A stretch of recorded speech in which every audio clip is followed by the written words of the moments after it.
그날은 하루 종일 날씨마저 오락가락 변칙적이었다.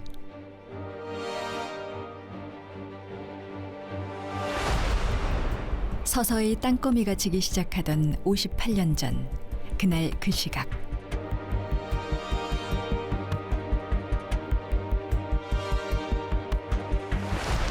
(1965년 8월 14일) 오후 7시 25분.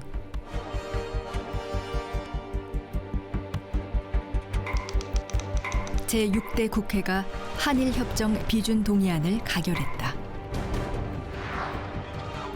한일회담 반대 집회와 시위가 대학가를 중심으로 확산되는 혼란 속에서 한일협정이 조인된 지 53일, 국회에 비준 동의를 요청한 지 33일 만의 일이었다. 한일협정 비준 동의안은 야당이 출석하지 않은 여당 일당 국회에서 가 110, 기권 1표로 통과됐다.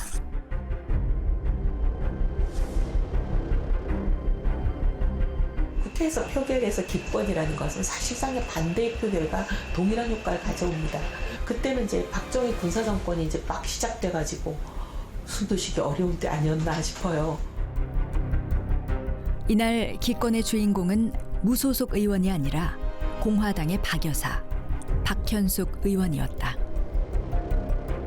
옳지 않은 것은 더군다나 당론으로 정액권 여부에 관계없이 이런데 스스로 자기 주장을 펼 수 있었던 용기를 가진 행동, 정의로운 행동은 지금도 어려운데 그때는 더욱더 어려웠을 것이라고 생각됩니다. 의장이 찬성하시는 분 기립하시오 하는 소리가 마치 벼락처럼 들렸습니다. 공화당 의원으로 당연히 일어서야 한다고 생각하면서도 차마 일어설 수 없었다는 박현숙.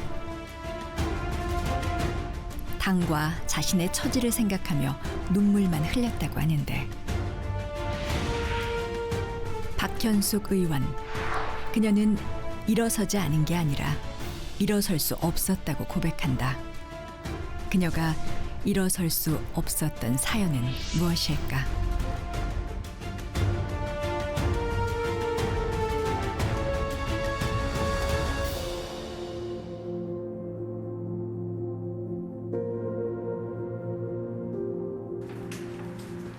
서울 봉원동의 김덕신 할머니가 소중하게 간직하고 있는 유품이 있다.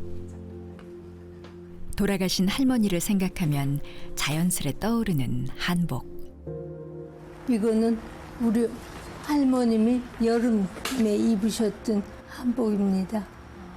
이렇게 앞 단추 대신에 이렇게 배지를 달으셨고, 긴 옷고름 대신 배지를 달아 물자를 아끼고자 한 옷이다.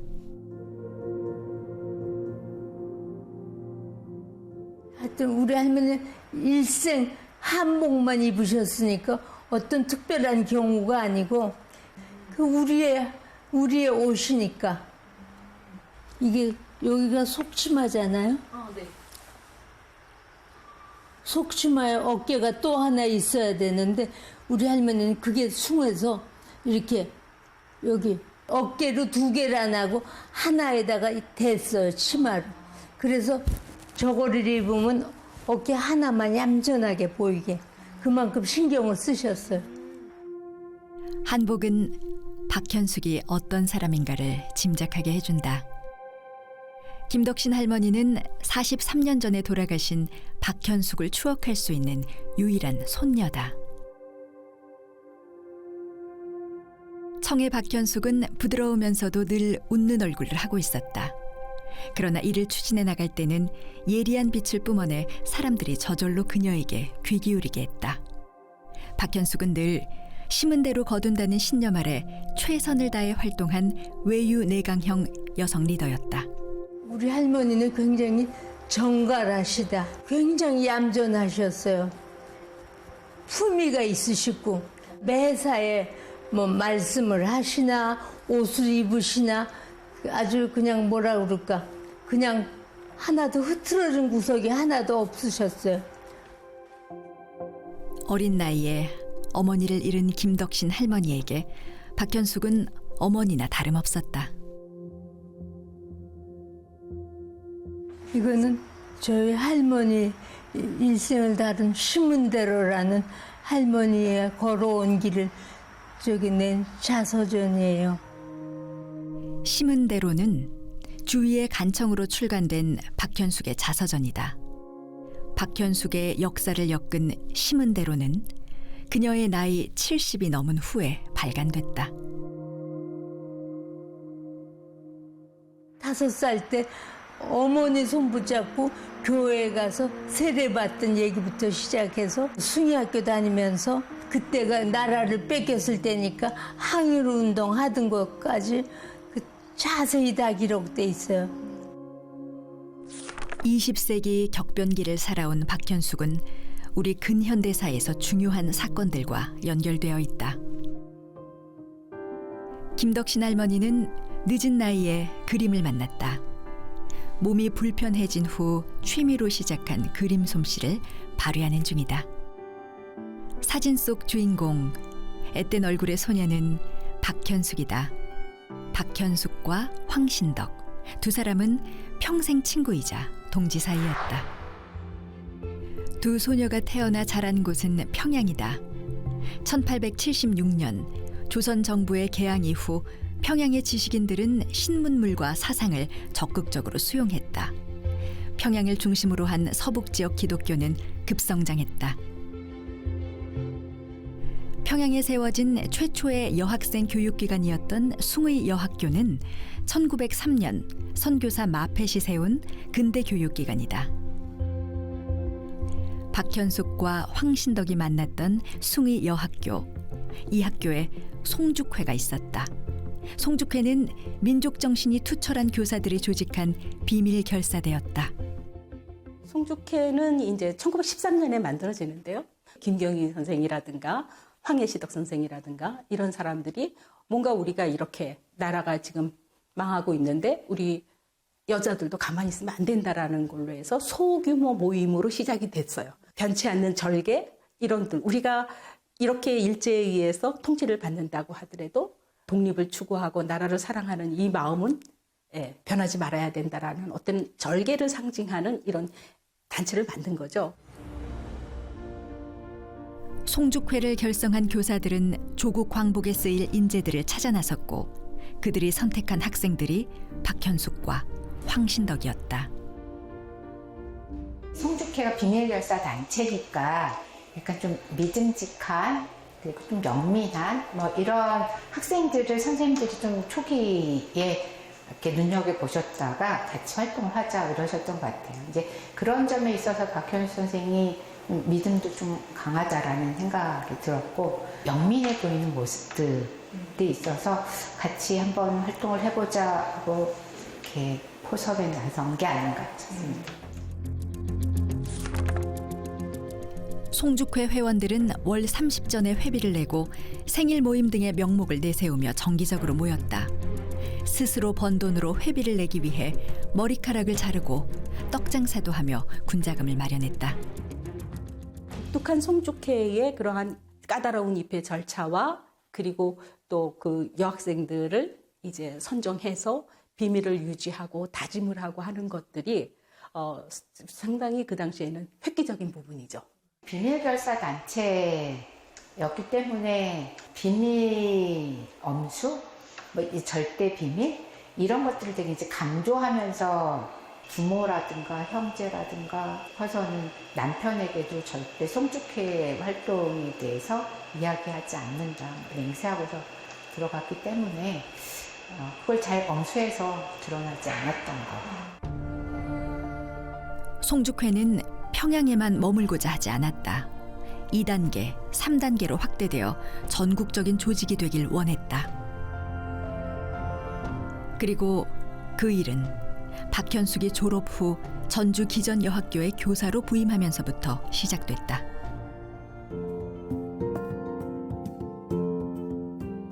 (1915년 3월) 박현숙은 전주 기전여학교의 수학교사가 됐다.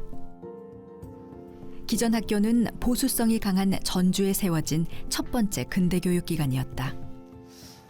이곳이 우리 학교의 기전학교의 역사가 담긴 역사실입니다. 1900년 소녀 6명으로 시작한 전주 기전여학교는 박현숙이 부임할 당시 학생 수가 100여 명으로 늘어나 있었다. 박현숙 선생님은 1915년에서 약 2년 정도 그렇게 계셨는데 바로 이 건물에서 학생들을 가르치셨습니다. 그 다음 사진이 이제 1915년 제4대 콜튼 교장 선생님. 이때 당시에 지금 그 박현숙 선생님이 우리 기전학교에 부임을 해서 교사로 그렇게 계실 때가 되겠습니다. 교사로 재직하는 기간 동안에도 계속 학생들에게 그러한 민족 정신, 항일 정신을 계속 심어 주었습니다. 박현숙이 이곳 기전에서 결성한 공주회는 후일 송죽 형제회로 불리게 된다.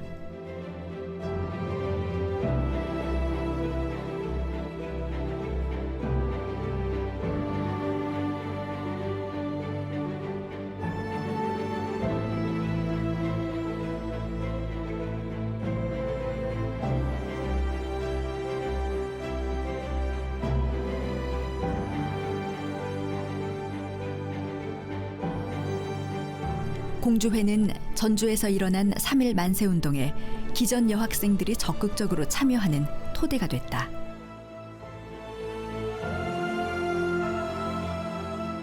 박현숙이 구국 동지가 될 수 있는 학생으로 선발한 공주회 회원은 이명신을 포함한 6명이었다.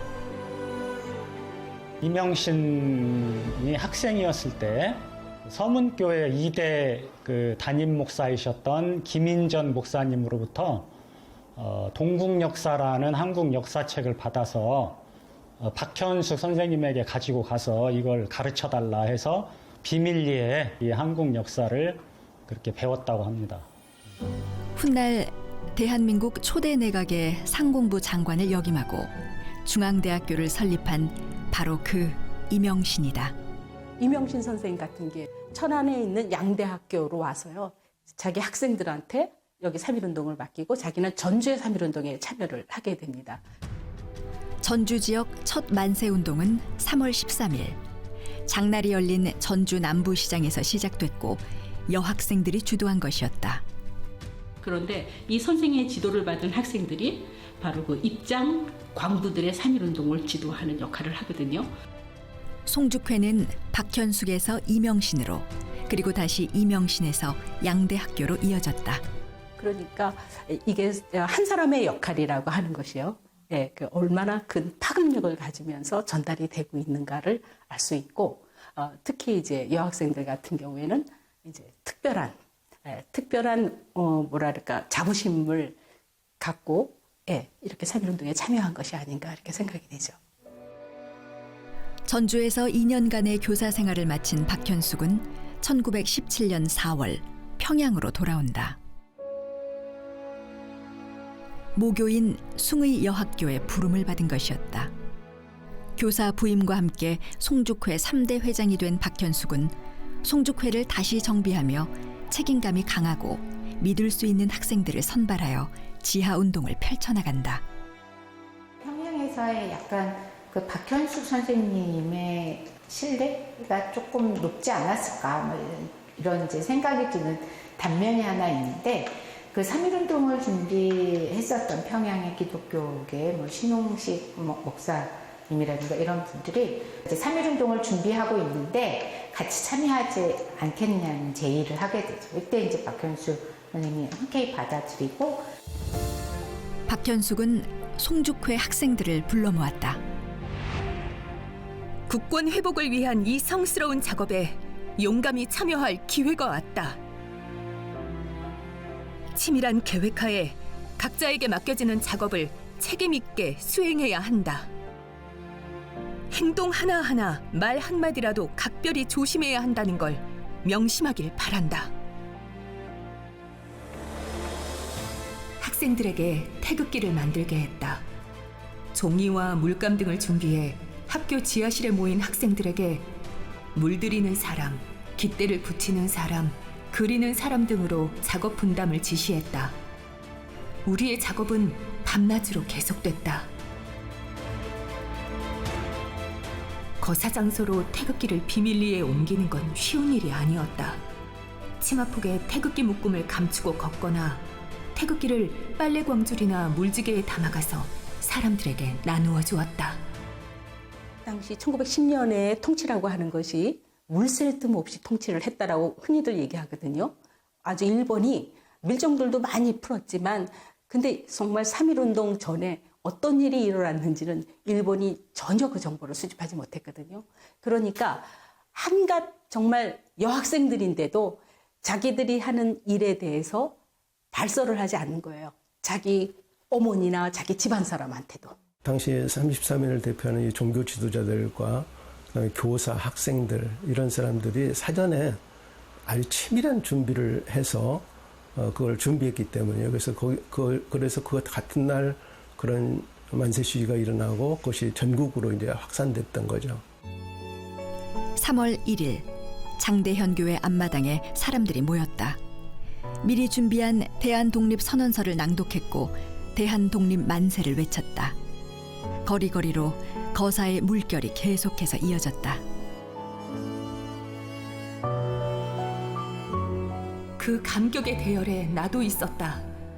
다음 날 행사 임무가 아직 남아있기에 조심해야 하는 나는 할머니 옷차림을 하고 인파 뒤를 따라다니며 만세를 불렀다. 다음 날 저녁 집에서 나를 기다리고 있던 일본 경찰들이 있었다.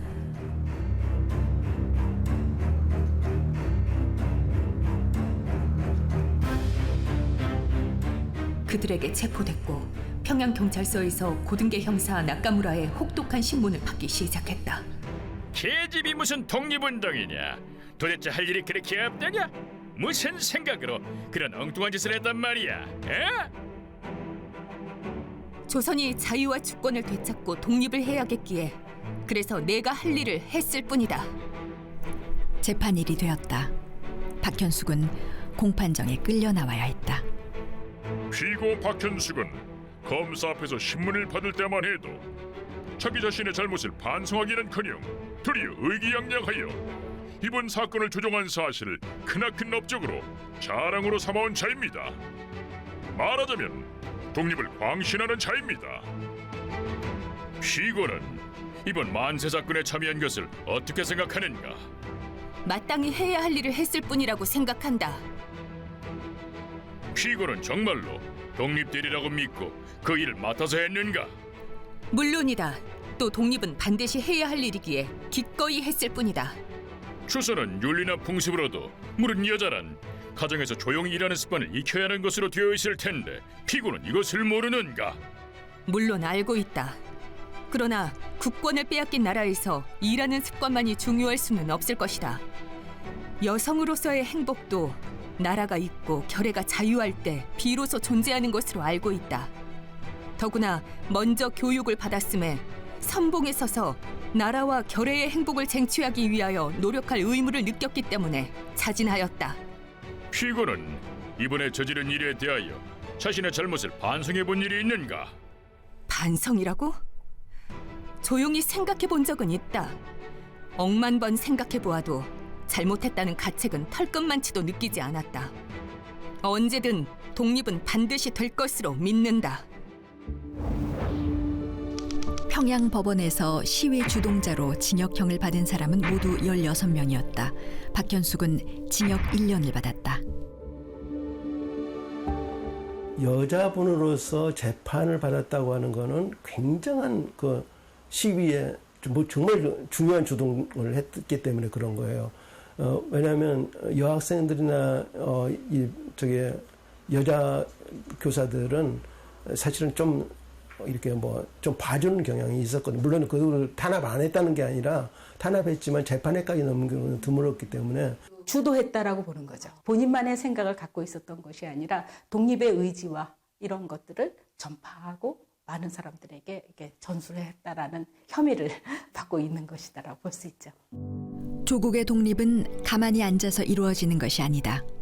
항일운동 지도자로서 박현숙은 그 후로도 2번의 구속과 총 4년 10개월의 투옥 생활을 이겨내야 했다. 청해 박현숙.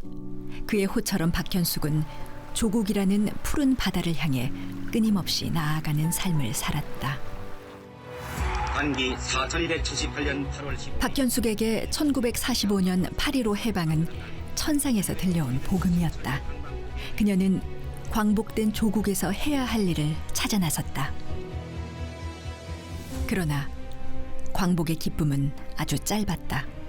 새로운 국가 건설을 위한 자주적인 활동을 펼칠 시간이 없었다. 그해 12월에 개최된 모스크바 3상회의에서 5년간의 신탁 통치를 결정하자 민족주의 세력과 좌익 세력은 반탁과 찬탁으로 극명하게 나뉘어 대립한다.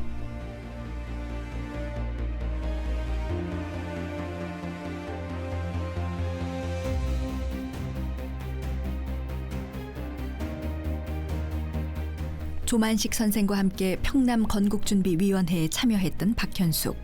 민족계열단체와 공산당 산하단체를 합병하자는 김일성의 제의를 반대한 박현숙은 이후 공산주의자의 감시 대상이 됐다. 할머니가 사사건건 김일성하고 싸웠어요. 그러니까 김일성은 붉은 마음 공산화 하려고 그러는 거고 우리 할머니는 그 반대편이니까 할머니한테 당신이 여성만 아니었으면 내가 권총으로 쏴 죽이고 싶다고. 그래서 신변의 위협을 느끼고 급히 월남하신 거예요. 이곳 서대문구 홍제동에 월남한 박현숙이 남긴 유산이 있다.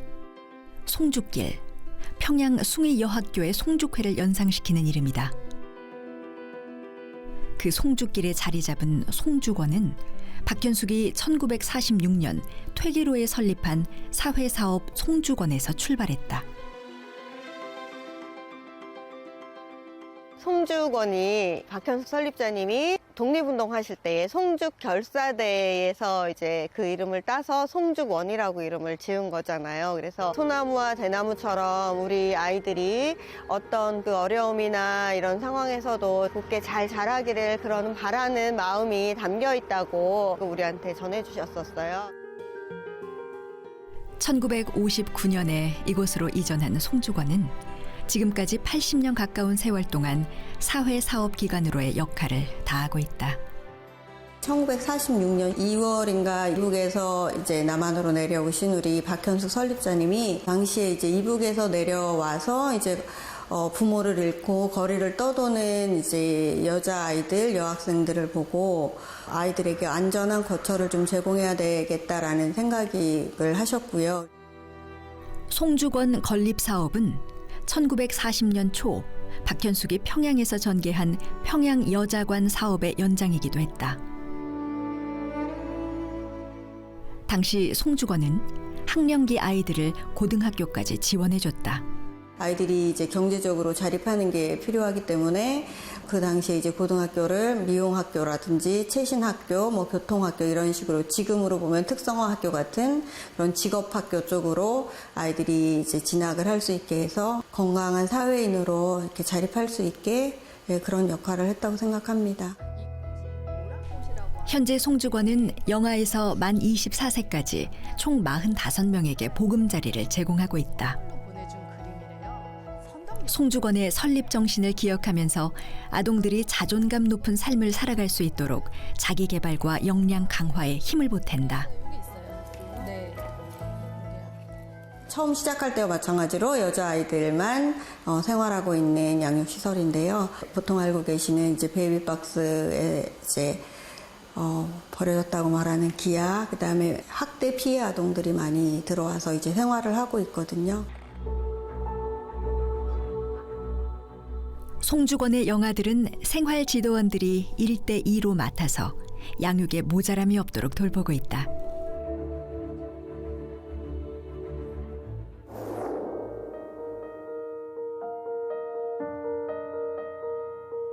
사실 그 당시에는 여자아이들을 고등학교까지 보낸다는 거는 굉장히 일반 가정에서도 어려운 일이었음에도 불구하고 아이들을 고등학교까지 진학을 시키는 것을 이제 목표로 해서 정말 열심히 여기저기 자원을 구하고 개발하고 이러면서 사회사업가로의 그런 앞서가는 생각들을 가진 분이 아니었나라는 생각을 해요. 여성 교육을 향한 박현숙의 열망은 송죽원의 숭의학교 가교실을 마련하는 일로 이어졌다. 박현숙은 자신에게 독립과 애국에 대한 의지를 심어준 숭의여학교를 재건하고 싶었다. 그녀의 꿈과 열정에 힘입어 배우기 위해 찾아오는 여학생들의 수는 나날이 늘어갔다. 그분이 가장 관심했었던 것은 우리가 어떤 나라를 건설하느냐에 있었던 것 같습니다. 아, 내가 해방이 된 이후에는 정말 여성으로서 내가 꿈꿔왔었던 이 일을 이제는 실현할 수 있겠다라고 이제 자기의 이제 역할이 이제 후대를 이제 후학을 키우는 일이다라고 봤고요. 숭의 재건은 박현숙에게 또 하나의 독립운동이었다. 평양의 숭의여학교는 일제의 신사참배를 거부하고 1938년 자진 폐교한 상태였다. 평양의 숭의여학교가 서울에 다시 세워지기까지 20년이란 세월이 필요했다. 당시 이곳에 건립된 숭의여자고등학교는 지난 2003년 대방동으로 이전했다. 숭의는 개화기부터 일제강점기, 건국과 6.25 전쟁이라는 격변의 시대를 관통하며 성장해왔다. 그 120년의 역사가 이곳 숭의인물관에서 살아 숨쉬고 있다. 김수자 교수는 박현숙이란 잘 알려지지 않은 인물에 주목해온 근현대 사학자다. 그 관심과 연구의 결과로 지난 5월 박현숙 평전을 책으로 펴냈다. 저는 이 사진이 박현숙 선생을 잘 표현해주는 사진이라고 할 수 있는데요. 경성 신사고요. 그 신사이지만 그 앞에 태극기를 달고 있어요. 그래서 일제를 딛고서 이제 새로운 시작을 교육으로부터 시작한다, 뭐 이런 의미를 좀 주는 게 아닌가 싶어서. 1945년 일제의 패망과 함께 숭의를 재건하려는 움직임이 일어났다. 재건의 구심점을 이룬 인물은 박현숙이었다. 숭의여학교는 본인의 뿌리이면서도 여학생들을 대상으로 했었던 교육기관이었으니까 그 숭의여학교를 중심으로 해서 여성교육, 여성 지식인들을 또 키워내야겠다. 박현숙과 뜻을 같이 한 사람들이 평양 숭의여학교의 동창들이었다. 서울에서 모교 숭의를 재건하기 위해 숭의동문회가 뭉쳤다. 숭의 동문들이 모여서 숭의의 재건을 꿈꾸게 되는데요. 이곳 일본에 혼이 들어있는 경성 신사터에 민족의 절개를 지키기 위해서 독립운동을 하였던 박현숙 선생님과 많은 숭의 동문들이 힘을 합쳐서 그 터를 헐고 이곳에 숭의여학교를 재건하게 됩니다. 당시 숭의가 선택한 남산 자리는 다름 아닌 일제의 경성 신사터였다. 남산의 경성 신사는 식민지 조선의 대표적인 일본 신사였다. 조선의 정신을 말살하려는 경성 신사 건물이 그때까지도 여러 채 남아 있었다.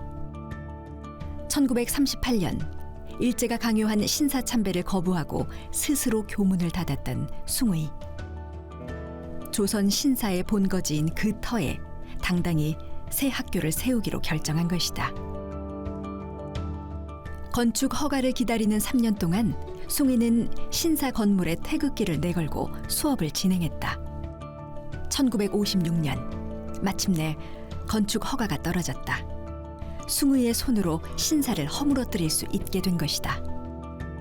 그해 가을 교사 신축 기공식에서 박현숙이 감격스러운 첫 삽을 떴다. 염원하던 교사 신축의 꿈은 이루어졌지만 공사 진행 과정에서 경제적인 어려움이 많았습니다. 공사 중단이라는 또다시 닥친 어려운 현실을 해결해야 했다. 당시 재건 설립자였던 박현숙 이사장님께서 독지가를 찾아 나섰는데 숭의의 재건을 하려는 이사장님의 진심과 진념이 장세환 선생이나 이한상 사장에게 전달되어 그분들의 도움으로 중단되었던 공사가 다시 진행될 수 있었습니다. 고난과 역경의 시간이 지나가고 숭의의 뜰에 환한 빛이 찾아들었다.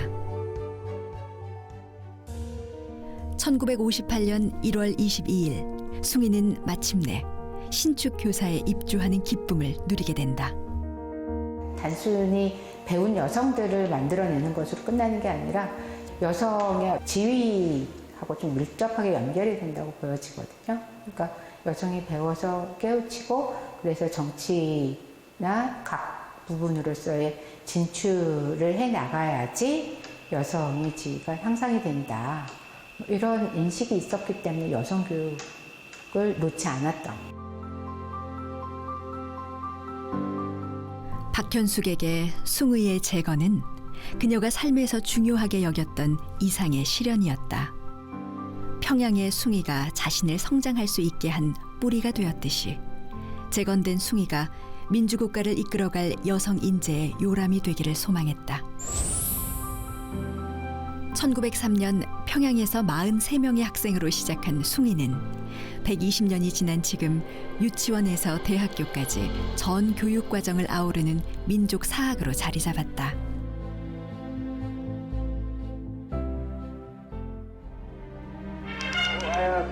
대통령의 직책을 1948년 8월 15일은 대한민국이 조국 광복의 완성을 위해 출범하는 날이었다. 박현숙도 자신의 경륜을 대한민국 땅에서 펼치기 시작했다. 초대 국회의원의 선거를 관리하는 임무를 시작으로 부정부패를 적발하는 감찰위원으로 활동했고 제2대 무임소 장관직도 맡았다.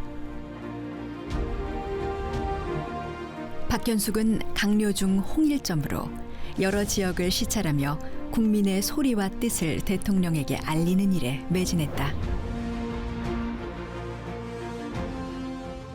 여성 지식인이었지만 그냥 단순하게 여성 교육자로서 끝나는 게 아니라 일제 시기에 또 독립운동가로서 또 이렇게 투철한 민족의식을 보여줬던 인물이기도 하고 그로 인해서 이승만이나 우익단체 그다음에 이제 여성단체에서도 박현숙 선생님 나름대로의 어떤 신뢰를 주는 이런 인물이었다라고 볼 수가 있습니다.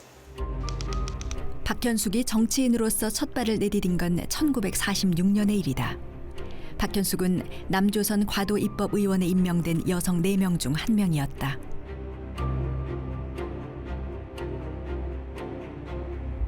봉건적 사상의 잔재가 아직 농후한 현재에 있어서 여자의 지위를 확보하고 여자의 권리를 찾기에 최선을 다하겠습니다. 박현숙을 포함한 여성 의원들은 여성의 정계 진출을 위한 법적 장치를 마련하고자 했다. 여성의 의석 확보를 보장하는 과도기적 법의 제정을 제안한 것이다. 이는 최초의 여성 할당제 주장이었다. 여성의 정치 참여의 확대를 위해서 최저 할당제라고 할까? 최저 지분을 여성들이 차지해야 된다. 그래서 특별 조례 내는 특별 대우를 해서 여성의 선거법 바깥에서 적어도 22명 정도는 여성 국회의원이 국회에 들어와야 된다고 주장했는데 그러나 이 특별 조례는 의원들의 인식 부족으로 입법의원에서 제대로 논의되지도 못하고 만다. 여성 의원 특별 취급안이라고 명명되었었던 그 안은 입법의원 안에서도 제대로 논의되지 못했어요. 그냥 한번 이제 여성 의원들이 제안했다가 약간 무시당하는 분위기였다고 할 수가 있습니다. 실력을 키워야지 왜 그것을 법에 기대서 진출하려고 하느냐. 한 명이라도 당당히 표를 받고서 진출하는 게 의미가 있다. 모든 사람이 5천만 명이 매 건마다 모여서 결정을 할 수는 없으니까 결국 대의제를 구성할 수밖에 없고 그럼 그 대의제는 국민의 구성과 동일해야지 국민의 뜻대로 이 대의제가 결정을 하는 게 되지 않겠습니까? 그런데 지금 여성들이 인구의 절반인데 의회에서는 1명, 심지어 재헌국회에서는 시작할 때는 제로였습니다. 여성 의원 하나도 없는 그런 국회라면, 그런 대의제라면 사실 민주주의의 그 본질적 가치를 제대로 구현할 수 없는 구조적인 한계를 가지고 있는 거잖아요. 이 구조적인 한계를 극복하려면 할당제가 그래도 불가피하다 이런 주장을 하신 건데 그거는 지금도 사실 맞는 얘기예요. 박현숙을 포함한 여성 의원들이 1년 5개월간의 입법 의원 활동 중 여성을 위하여 심혈을 기울인 입법 활동이 하나 더 있다. 여성 인권을 유린하는 공창제의 폐지가 그것이다. 조선시대에는 그 성매매에 대해서 엄격하게 금지하는 정책을 취했는데요. 근데 일본 같은 경우에는 메이지 유신 이후에 국가가 발전하기 위해서는 이 성매매를 관리를 한다라고 하는 것은 불가결한 일이다. 이제 공창제를 시행을 하게 되는데요. 공창제는 일제가 남긴 악습이었다. 공창이란 단어의 어원도 일본에서 나온 것이다. 한국이 식민지가 되고서 1916년도에 이제 이른바 전국적으로 성매매 정책을 일원화하겠다라고 하는 명분으로 여러 가지 법령을 이제 공포하게 되었는데요. 이것을 연구자들 사이에서는 이제 공창제가 확립된 사건이라고 이야기를 하고 있어요. 박현숙은 공창제의 폐지가 민주주의와 인권을 위한 가장 기본적인 조치가 돼야 한다고 생각했다.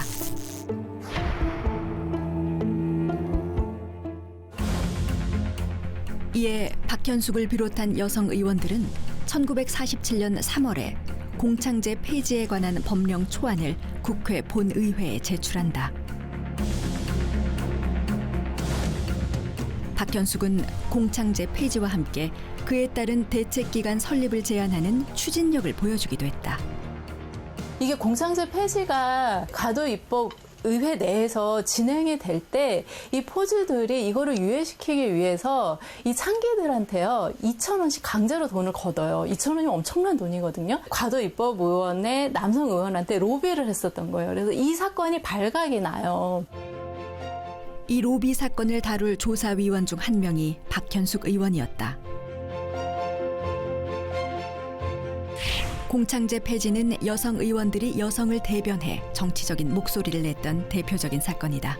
일제에 의해서 들여왔고 일제가 물러가고 조선이 해방이 됐는데 대한민국이라는 정부가 수립이 됐는데 대한민국은 해방이 됐는데 그 땅에 사는 여성들은 해방이 안 된 거잖아요. 진정한 해방이라는 것은 이 땅에 사는 국민의 절반에 해당하는 여성들도 진정한 자유와 평등을 누리는 것이다. 박현숙 선생님은 일단 최초의 입법을 하는 정치인이라고 할 수 있죠. 그리고 이제 여성의 입장에서 그 여성의 인권을 높이기 위해서 어떠한 정책을 해야 할까를 처음부터 끝까지 고민을 했다라고 생각을 합니다. 233명의 제4대 1958년 4대 민의원 선거는 자유당과 민주당 두 거대 정당의 치열한 경쟁 속에 치러졌다. 자유당 소속의 박현숙은 강원도의 김화에서 출마했다. 당시에 김화라는 선거구 자체가 수복이 덜 되어 있어가지고 군인들이 굉장히 유권자 비율에서 높은 비중을 점하고 있고 그럼 당연히 남성 후보를 선호할 수밖에 없는 토대가 갖춰져 있었어요. 특히 유력한 한 분은 당시 그 지역 출신이에요. 또 이분이 항일 독립투쟁을 굉장히 활발하게 하셔가지고 그 지역에서는 항일 독립운동가로 굉장히 유명세를 갖고 있던 분이었어요. 누가 봐도 굉장히 불리한 상황이었고 박현숙 의원이 당선되지 않을 거라고 생각하는 사람들이 많았습니다. 박현숙은 자신의 소신을 당당하게 밝혔다. 믿을 만한 사람에게 정치를 맡기고 살림을 맡겨야 한다는 점을 강조하며 유세를 펼쳤다.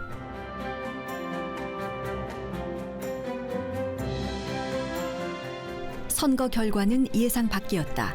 박현숙이 1,876표를 얻어 국회의원에 당선됐다.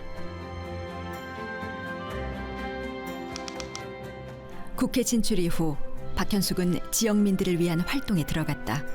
민생을 살피는 국회의원이 될 것이란 약속을 지키고자 했다. 수복 녹지구다 보니까 농민들이 경작지가 불안정하니까 이 불안정한 경작지를 휴전선 인근까지 가서 농업을 할 수 있도록 경작지를 굉장히 보장해주고 상습 수해지구가 있는데 거기에 이제 제방을 만들어서 수해가 이제 원천적으로 차단될 수 있도록 하는 일도 하시고, 또 하나 주력했었던 것 중에 하나가 바로 학교를 세우고 아니면 기존에 있는 학교들이 너무 낙후되고 노후돼서 시설이 미비한 것들, 이런 것들을 찾아서 그런 시설들을 좀 갖추어 주게 하고 그 지역의 주민들한테, 지역민들한테 또 공감을 얻었던 것으로 보여집니다. 여성 정치인으로서의 박현숙의 궤적은 한국에서 여성이 어떻게 정치에 진출하고 활동했는지를 보여준다. 박현숙이 다시 정치활동에 나선 건 1963년 민주공화당 창당 발기인이 되면서부터다. 그리고 그해 11월 말 박현숙은 전국구 의원으로 6대 국회에 진출한다. 국회 전반기에 외무위원회에서 활동하던 박현숙이 보건사회위원회로 교체된 건 1965년의 일이었다. 이는 대한민국과 일본 두 나라 간의 회담과 관련이 있다. 국회에서 열띤 공방전이 일어날 가능성이 높았기 때문이다. 한일 회담 소식이 전해지자 시민들은 강하게 저항했다. 대학가를 중심으로 한 시위가 전국적으로 확대됐다.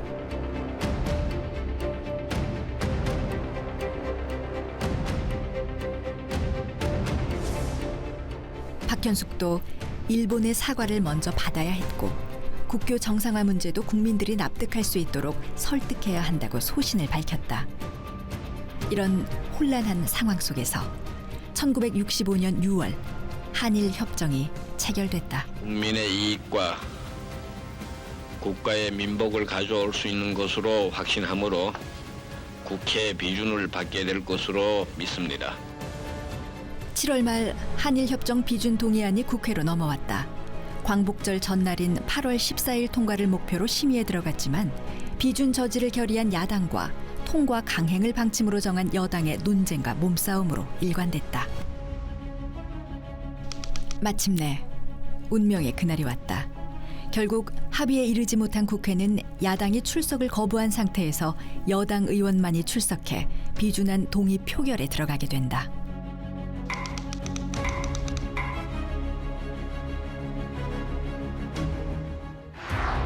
(1965년 8월 14일) 한일협정 비준 동의안은 그렇게 국회를 통과했다. 야당은 한 명도 출석하지 않은 여당 일당 국회에서 이루어진 일이었다.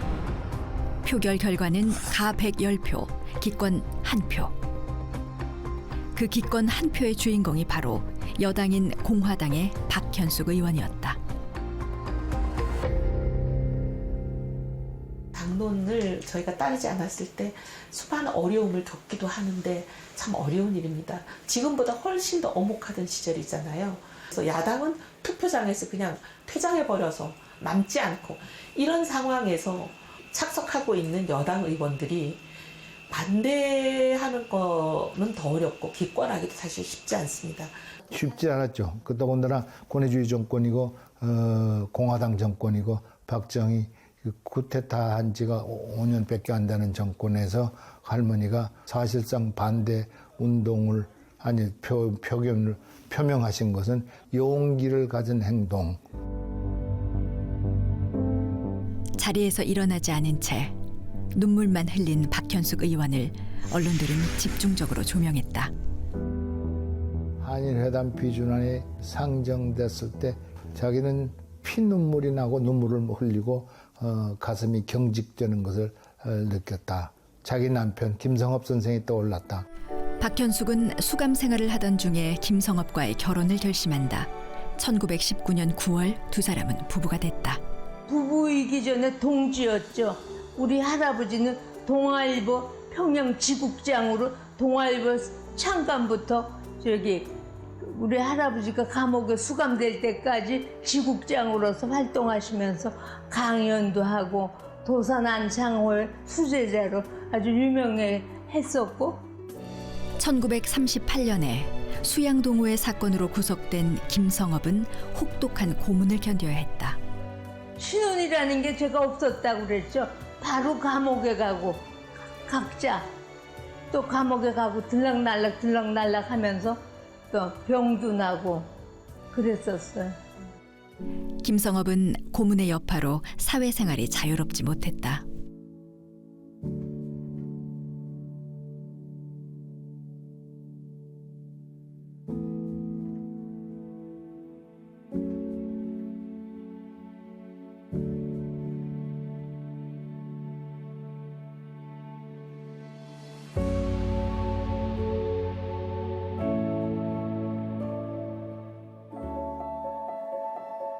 고난과 눈물에 우리네 역사를 안고 있는 국립대전 현충원.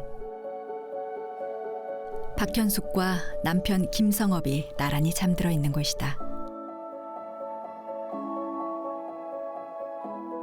김덕신 할머니 내외가 애국지사 묘역을 찾았다. 박현숙은 1980년 12월 생을 마감했다. 그녀의 사망 이후 대한민국 정부는 박현숙의 독립운동 공훈을 기리며 건국 훈장 애국장을 추서했다. 1990년의 일이었다. 박현숙의 삶을 가장 가까이에서 가장 오래 지켜봤던 이가 김덕신 할머니다. 할머니께 너무 오래간만에 와서 죄송하다고. 몸이 아파서 한 1년 됐지? 응. 언제 그렇게 돼? 1년 만에 처음 왔어. 몸이 불편해도 꼭 찾아뵈야 할 일이 있었다. 바로 이 책, 여성의정 평전 시리즈 1호로 나온 박현숙 평전을 바치기 위해서다. 박현숙 활동의 기록은 그녀의 삶에 대한 존경을 표하는 것이기도 하다. 이 땅의 여성 선구자였던 박현숙, 한 알의 미랄이 되어 살아온 사람이다. 박현숙 할머님은 본인한테는 굉장히 엄격하시고 아주 검소하신 분이지만은 이웃을 내 몸과 같이 사랑하라를 실천한 것처럼 이타적으로 생을 사신 분입니다. 모든 행동의 거치가 이게 과연 나라 사랑하는 길인가를 다시 한번 생각하고 하라 이런 말씀하셨습니다. 그러니까 기독교 정신 강조하신 거고 애국 정신 강조하신 것을 늘 기억납니다. 심은 대로 거둔다는 신념을 가지고 최선을 다해 살았던 사람. 조용하면서도 모든 힘을 다해 맡은 바 임무를 다한 사람이 박현숙이었다. 내가 어떻게 하면은 이바지할 수 있을까? 그 시대에 맞춰서 본인이 할 수 있었던 활동들을 했었던 사람.